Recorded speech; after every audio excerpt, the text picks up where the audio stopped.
Hello, আসসালামু আলাইকুম বন্ধুরা। আশা করি সবাই ভালো আছেন। বরাবরের মতো আমি অপু আছি আপনাদের সাথে।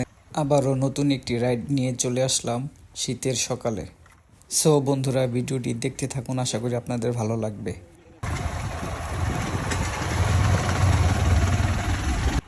তো বন্ধুরা, শীত আসলে সকালবেলা বন্ধুদের সাথে বাইক রাইড করতে করতে রস খেতে যাওয়া, এটা সত্যি চমৎকার একটা ফিলিং।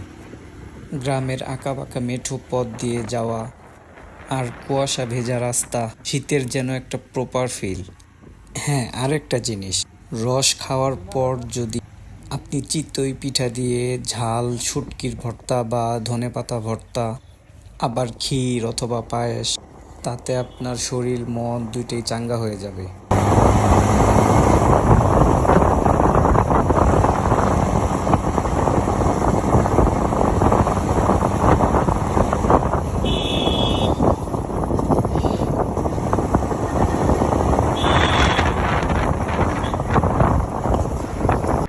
আসলে সকালবেলা গ্রামের রোডগুলো একটু আঁকাবাঁকা হওয়ার কারণে রাইড করতে যে এতই জোশ লাগতেছিল। আবার পাশে ছিল ইটের ভাটা। আর হ্যাঁ, এই জায়গাটা হচ্ছে আপনার কালামপুরের মহিষাসী রোড।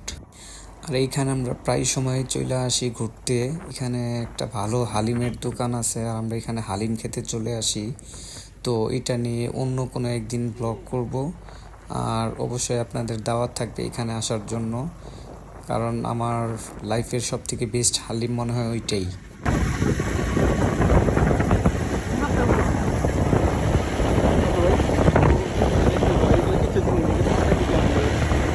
তো আমরা রাইড করতে করতে চলে আসলাম আবার হাইওয়েতে।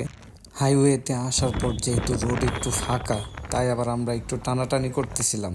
কিন্তু বন্ধুরা, দুঃখের বিষয় হচ্ছে, যেহেতু আমার বাইকে এখনো সার্ভিস বাকি আছে, তো মিটারটা এখনো মাইলেই কনভার্ট করা। আর বেনেলি বাইকটা যেহেতু বাংলাদেশে একটু রেয়ার, ওই ক্ষেত্রে আমার একটু প্যারাই খেতে হয়। কারণ হচ্ছে এর বাইক সার্ভিসের জন্য আমাকে যেতে হয় সেই মিরপুর, আর আমার বাসা হচ্ছে আপনার সাভার নবীনগর। সো ওইখান থেকে একটু দূরেই হয়।